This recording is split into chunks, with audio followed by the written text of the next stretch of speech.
సంబంధించినటువంటి ముందు నుంచి అక్కడనే నేను గెలిచాను. నాన్నే రాజకీయం ఈ భవిష్యత్తు ఈరోజు ఎమ్మెల్యే 3 సార్లు ఏంటంటే ఆ జగిరిటక్కున్నటువంటి 4 డివిజన్ల వల్లనే ఈరోజు ఎమ్మెల్యే అయ్యాను. వార్డు అధ్యక్షుడి నుంచి ఎమ్మెల్యే అయ్యాను, కౌన్సిలర్ చేశాను, అదేవిధంగా వైస్ చైర్మన్ చేశాను. మా శ్రీనివాస్ గౌడ్ నాకు అన్నీ తెలుసు, మా గోపన్న కూడా తెలుసు. నేను మీ అందరికీ కూడా ఒక హామీ ఇస్తా ఉన్నా, నేనైతే ఇన్ఛార్జ్ ఉండనన్నా వాళ్ళకి మాత్రం 100కి 100 రూపాయలు సపోర్ట్ ఉంటా. ఏ టైం అయినా, ఏ రాత్రి అయినా, ఏ కష్టం వచ్చినా ఆదుకునే దానికి మేము ఎమ్మండి అని ఉంటాను. కారకాల మూల నాకు తెలుసు ఆ కాన్స్టిట్యున్సీ, ఏ గల్లీలో ఏ లీడర్ కూడా తెలుసు. చాలామంది పోయిన వాళ్ళు కూడా నాకు చెప్తా ఉన్నారు, మేము వాపసు వచ్చేస్తామన్నాను చెప్తున్నారు. కొంతమంది పోయిన వాళ్ళు కూడా నాకు కూడా ఫోన్ చేస్తూ ఉన్నారు. అభివృద్ధి విషయంలో కానీ, అక్కడ నుండి సమస్యల విషయం కానీ, మొన్న జరిగింది, మొన్న రైతుల మీద ధర్నా అయితే లింగంపల్లిలో అరెస్ట్ చేసినారు, ఎవరిని అరెస్ట్ చేయలేదు హైదరాబాద్లో. ఆశ్చర్యం అనిపించింది నాకు. వాళ్ళకి రైతులకు ఇలాకేం సంబంధం అర్థం కాలేదు, పిలిచిరు, మా వాళ్ళంతా పోయి అరెస్ట్ అయ్యారు. సాయిబాబాని అయితే మబ్బుని అరెస్ట్ చేసేసారు. నేను ఎంబడే మళ్ళా ఇన్స్పెక్టర్లకు వాళ్ళందరికీ ఫోన్లు చేసి, కార్యకర్తలు ఇడవకపోతే మొత్తం నేనే రావాల్సి వస్తుంది, మీ ఇష్టం, మరి వస్తే వేరే ఉంటుందంటే అందరూ ఇమీడియట్గా అందరిని ఇడిపించారని చెప్పి కూడా ఈ సందర్భంగా తెలియజేస్తూ ఉన్నాను. కాబట్టి మన గోల్ అంతా కూడా ఇప్పుడు ఎలక్షన్స్ ఉన్నాయి, 4 ఏళ్ళు. రేపు 1 ఇయర్, 1.5 ఇయర్, లేకపోతే 6 నెలలు, 3 నెలల్లోనే అసెంబ్లీ ఎలక్షన్ రాబోతా ఉంది శేర్లింగంపల్లి. దానికి మొట్టమొదటి సిద్ధంగా అండి. నేను అన్నయ్య విజ్ఞప్తి చేస్తా ఉన్నాను, బయట వాళ్ళని లేకుండా శేర్లింగంపల్లి కాన్స్టిట్యున్సీ వాళ్ళకే టికెట్ ఇచ్చే బాధ్యత తీసుకోండి. గెలిపించే బాధ్యత ఒక్కొక్కరిపల్లి శాసనసభ్యునిగా నాసవంటి సీనన్న కానీ, గోపన్న కానీ, పక్కకున్నటువంటి మా సబితక్కకైతే టోటల్ ముందు నుంచి పరిచయాలు ఎక్కువ ఉన్నాయి.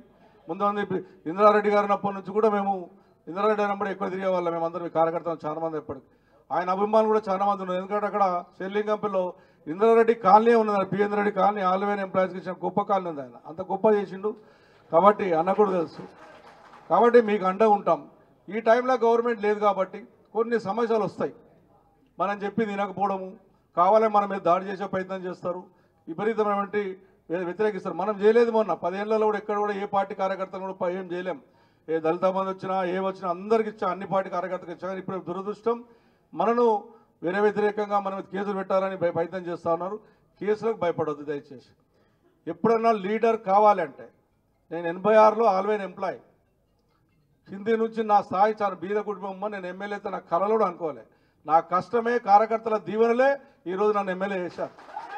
ఎప్పుడైనా మనం భయపడ్డాము అనుకుంటే లీడర్ కాము. ప్రతిపక్షంలో ఉన్నప్పుడే లీడర్ అవుతాడు. పక్షం ఉన్నప్పుడు ఎట్లయినా, గవర్నమెంట్ ఎట్లయినా వాడు అందరూ వస్తారు మన ఇంటికి. బంద్ అయినాక ఎవరు రాడు. కాబట్టి మీకు కూడా అందరు లీడర్ చెప్తా ఉన్నాను, ఈ గేటర్ ఎలక్షన్, నెక్స్ట్ వచ్చేటటువంటి అసెంబ్లీ ఎలక్షన్ మీరు ఇవ్వండి. మీ కాన్షియస్లో ఒక మంచి లీడర్ని తయారు చేసుకుందాం, గెలిపించే ప్రయత్నం చేద్దాం. అన్ని డివిజన్లలో మేము కూడా తిరుగుతాం. మీకున్న కార్యక్రమం ఎవరు లేరని భయపడకండి.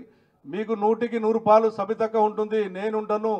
ఉన్నటువంటి చుట్టుపక్కకు ఉన్నటువంటి ఎమ్మెల్యేలు కూడా, మన గోపన్న కూడా ఆనుకునే ఉంటుంది. మన శ్రీనివాస్ గౌడ్ అయితే మీ కాన్స్టిట్యున్సీలో ఉంటాడు. ఇప్పుడు తన ఇల్లు కూడా మీ దగ్గరనే ఉంది. కాబట్టి అందరం సపోర్ట్ చేస్తాం. ఇక మీకు తెలుసు కేటీ రామారావు గురించి డెవలప్మెంట్. హైదరాబాద్ నగరంలో అభివృద్ధి కార్యక్రమం జరిగింది కాబట్టే నేను 75,000తో గెలిచాను. ఒకరొకరు 50,000తో గెలిచారు, వివేకాలు 80,000తో గెలిచారు, మా అక్క 50,000తో గెలిచింది. అది ఓన్లీ కేటీ రామారావు చేసినటువంటి డెవలప్ వల్లనే అంత పెద్ద మెజార్టీ ఇచ్చింది అనేటువంటిది కూడా మీకు తెలుసు. అభివృద్ధి ఎక్కడ పోదు, డెవలప్మెంట్ చూసాం. శేర్లింగంపల్లిలో నాకు తెలిసి మటుకు 9 నుంచి 10,000 కోట్ల అభివృద్ధి జరిగింది అనేటువంటిది మీకు కూడా తెలుసు. కాబట్టి మీరు ఆధారపడకుండా ఒక పెద్ద మీటింగ్ కూడా మనం పెట్టుకుందాం.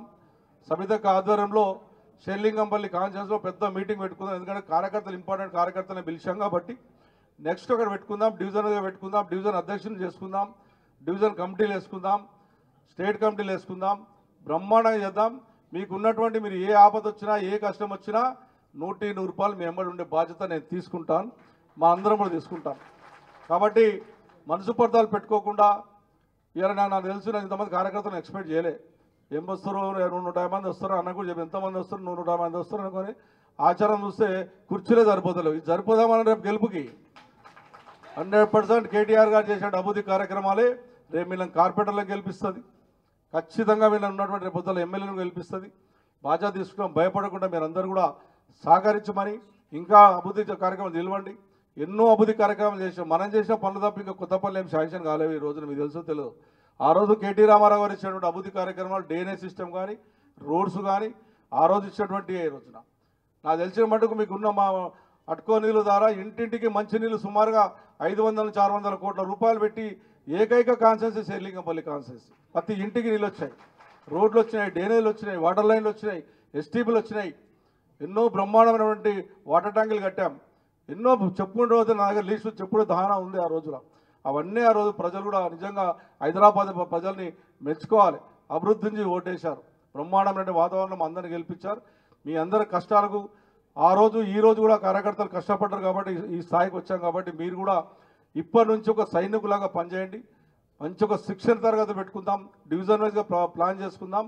నెక్స్ట్ ఏ డివిజన్లో ఎన్ని ఓట్లు, ఏ డివిజన్ ఏమున్నాయి, ఎంతమంది కార్యకర్తలు కదా, పిల్లల వాళ్ళు, పాత వాళ్ళు, ఉద్యమంలో పనిచేసిన వాళ్ళు ఉన్నారు, అందరినీ కలుపుకొని మంచి కమిటీ వేసుకునే బాధ్యత తీసుకుంటాం. కాబట్టి ఈ సందర్భంగా శేర్లింగంపల్లి కార్యకర్తలందరూ కూడా హృదయపూర్వక ధన్యవాదాలు తెలియజేస్తూ ఇప్పుడు మన సబితక్కను మాట్లాడవలసిందిగా విజ్ఞప్తి చేస్తున్నాను.